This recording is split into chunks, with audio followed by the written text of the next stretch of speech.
வணக்க நண்பர்களே, சோழ பேரரசியும் பெரும் பிராட்டியாரான செம்பியன் மாதேவியாருடைய பிறந்த நாளான சித்திரை கேட்டை நாள் தான் இன்றைக்கி. சூரிய சந்திரன் உள்ளவரை அவருடைய புகழ் நிலவும் அப்படின்னு சொல்லி இன்றைக்கி அவருடைய வரலாற்றை பார்ப்போம். இப்போ கூட தான் பொன்னியின் செல்வன்லாம் வந்திருக்கு. செம்பியன் மாதேவியாரை பற்றி ரொம்ப குறைவாக தான் அந்த படத்திலே சொல்லியிருப்பாங்க. முதல்ல அந்த படமே ஒரு புனையப்பட்ட படங்கிறதெல்லாம் தாண்டி இவரை பற்றி அவங்க சொல்லலைனாலும் நாம் சொல்லுவோம் அப்படிங்கிறத சொல்லி இப்போ நம்ம ஆரம்பிப்போம். வரலாறு. பெரும்பிராட்டியார் செம்பியன் மாதேவி சித்திரை மாதம் கேட்டை நட்சத்திரத்தில் மலவர் குடும்பத்தில் பிறந்தவர். சோழ பேரரசர் கண்டராதித்தனர் மணந்தார். அவரை போலவே இவரும் சிறந்த சிவத்தொண்டராக விளங்கினாருங்கிறது நமக்கு தெரியும். சிலர் என்ன சொல்கிறாங்க அப்படின்னா, கல்வெட்டு சான்று என்னென்ன சொல்கிறதுனா, இவரோட தந்தை பேர் வைரமேக வானகோவராயன்னு சொல்கிறாங்க. அதாவது திருவண்ணாமலை பகுதியை ஆண்ட பார்க்கவ குல நந்தமானின் மகள் அப்படிங்கிற கருத்தும் இருக்குது. என்ன சொல்ல போனீங்கன்னா, அது வலுப்படுத்துகிற மாதிரி திருவண்ணாமலையிலே இவர் சார்ந்த கல்வெட்டும் கண்டுபிடிக்கப்பட்டிருக்கு. அதனால் இவர் இந்த மலவராயர் குடும்பத்தை சேர்ந்தவர் தான் இவர். அதே போல் இவருடைய மகனான உத்தம சோழரும் மலவரையர் மகளையும் கல்யாணம் பண்ணியிருக்காங்க. அதையும் நீங்கள் பார்க்கணும்.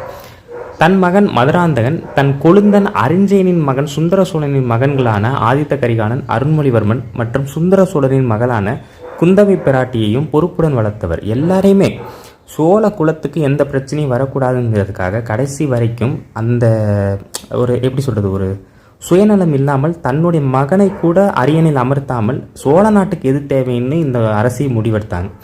சோழ பேரரசுகளை கண்டராதித்தர் இறந்த பிறகு அரிஞ்சயர் பொறுப்பேற்கிறார். அவரும் இறந்து போகிறார். அதன் பிறகு சுந்தர சோழருக்கு பிறகு ஆதித்த கரிகாலனும் இறந்த பிறகு கூட அந்த சங்கட சூழலில் யாருக்கு பட்டம் கொடுக்கணும் அப்படிங்கிற ஆலோசனை கூறிய முதல் அரசி செம்பியன் மாதேவியார் தான். ராஜராஜ சோழன் தான அருண்மொழிவர்மனே சிறந்த சிவபக்தனாக இருந்ததுக்கும் தஞ்சை பெருவுடையார் கோவிலை கட்டுறதுக்கு பெரிய காரணமாக இருந்தது செம்பியன் மாதேவியார் தான். அதை மறுக்கவே முடியாது. நம்ம குந்தவை நம்ம ராஜராஜ சோழனை வளர்த்தாங்க தான். ஆனால் அந்த குந்தவையை நல்லொழுக்கத்தோடு வளர்த்தது செம்பியன் மாதேவியார் தான். அதாவது கைட் பண்ணுறதுக்கு தாய் தந்தையரே தேவையில்லை, இவங்க போதுங்கிற மாதிரி தான் இருந்திருக்காங்க அந்த காலகட்டத்தில். இவங்களை பற்றி எல்லா மன்னர்களுமே புகழ்ந்து தான் சொல்லியிருக்காங்க. ஒரு மன்னர் கூட இவங்களை தவறாகவே சொன்னதில்லை. அதனால் இவங்க சோழ குலத்துக்கே ஒரு ராஜா மாதா மாதிரி இருந்திருக்காங்க. இவங்க தான் ராஜா மாதா அப்படின்னு நம்ம சொல்லலாம். சோழ பேரரசுகளை வழிநடத்திய பெருமை மிக்கவர். மொத்தம் 6 மன்னர்கள். பராந்தக சோழன் இவருடைய மாமனார், கண்டராதித்த சோழன் கணவர், அரிஞ்சய சோழன் கொழுந்தனார், அவருடைய மகன் சுந்தர சோழன், இவர் 2ஆம் பராந்தகன் ஒரு பேர் இருக்குது. இவருடைய மகன் உத்தம சோழன், பேரப்பசங்க ராஜராஜ சோழன். இப்படி 6 மன்னர்களையும் தன்னோட வாழ்நாள் 90 வருஷம் வாழ்ந்திருக்காங்க. 6 மன்னர்களை பார்த்துட்டு வந்திருக்காங்க. இது வரைக்கும் எந்த பேரரசும் இல்லை. இந்த சிலை இவங்களோட சிலை தான். இவங்க செம்பியன் மாதேவின்னு இவங்க கட்டின கோவிலே இந்த சிலை இருக்குது. இன்றைக்கி வழிபாடு இருக்குது. இப்படி 6 சோழ பேரரசுகளுக்கு அரசியல் வழிகாட்டியாக இருந்தவங்க இந்த பெரிய பிராட்டினே இவங்களை சொல்லுவாங்க. செம்பியன் மாதேவியார் கண்டராதித்த சோழர் கிபி 957 மரணமடைந்த போது அரிஞ்சய சோழனே ஆட்சி செய்யட்டும்னு சொன்ன பெருந்தன்மை இந்த அரசிக்கிட்ட இருந்தது.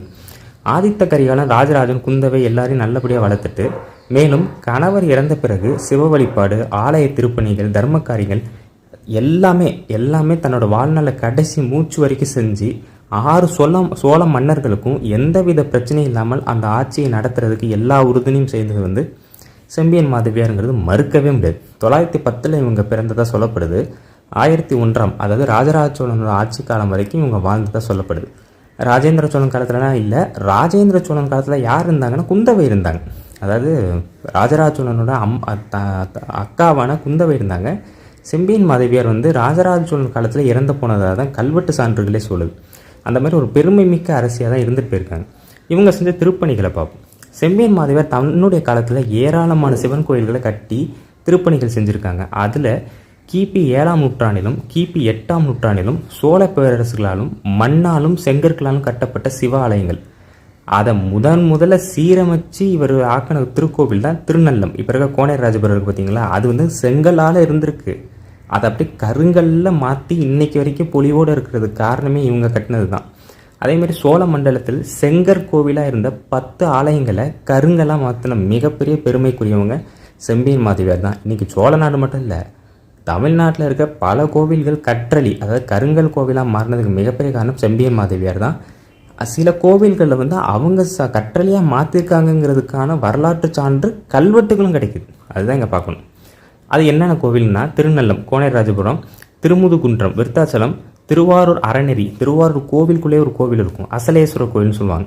அப்புறம் திருமணஞ்சேரி, தென்குரங்காடுதுறை, தஞ்சை மாவட்டம் ஆடுதுறை, திருக்கோடிக்காவல், ஆனாங்கூர், குத்தாலம், திருவக்கரை. அப்புறம் இவங்க கட்டின கோவில் செம்பியன் மாதேவிங்கிற ஊர், இவங்க பேர்லேயே ஒரு ஊர் இருக்குது, இன்றைக்கும் இருக்குது.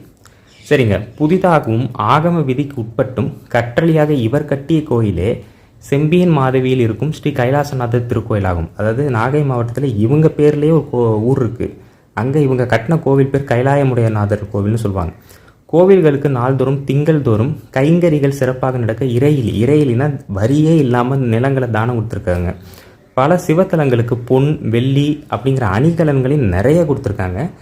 பொதுவாக இவங்க கட்டின இந்த இப்போ நான் 10 கோவில் சொன்ன பார்த்தீங்களா, அங்கே நிறைய கல்வெட்டுகள் இருக்குது. இப்போ இந்த திருவேல்விக்குடிங்கிறது பக்கத்தில், இது நான் சொல்லியிருப்பேன் ஏற்கனவே இந்த கோவிலை பற்றி, இந்த கோவில்கள் கல்வெட்டுகளை பற்றி நான் சொல்லியிருப்பேன். இந்த கல்வெட்டுகளில் எல்லாத்துலேயுமே செம்பியன் மாதேவியார் வருவாங்க. உத்தம சோழர் கல்வெட்டு வந்தாலே செம்பியன் மாதேவியார் இல்லாமல் கிடையாது. ஏன்னா அவங்க அதாவது உத்தம சோழரை இந்த இடத்துல நம்ம பாராட்டி தான் ஆகணும். அம்மாவை புகழ்ந்து தான் அதில் சொல்லியிருப்பார்.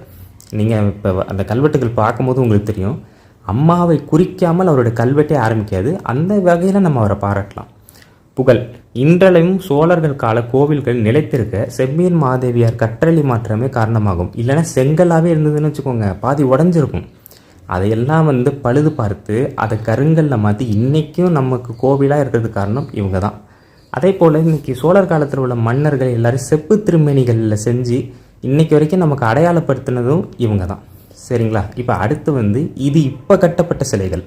கண்டராதித்தரும் செம்பியன் மாதேவியாரும், இவங்க பேரில் ஒரு ஏரியா இருக்குது, செம்பியன் மாதேவி ஏரின்னு சொல்லுவாங்க. செம்பியன் மாதேவி பேரேரின்னு சொல்லுவாங்க. இப்போ கண்டராதித்தம் ஏரின்னு சொல்லப்படுது. தமிழ்நாட்டின் அரியலூர் மாவட்டம் திருமானூர் ஒன்றியத்தில் கொள்ளிடம் ஆற்றோட வடக்கு கரையில் உள்ள கண்டராதித்தம் அப்படின்னு ஒரு கிராமம் இருக்குது.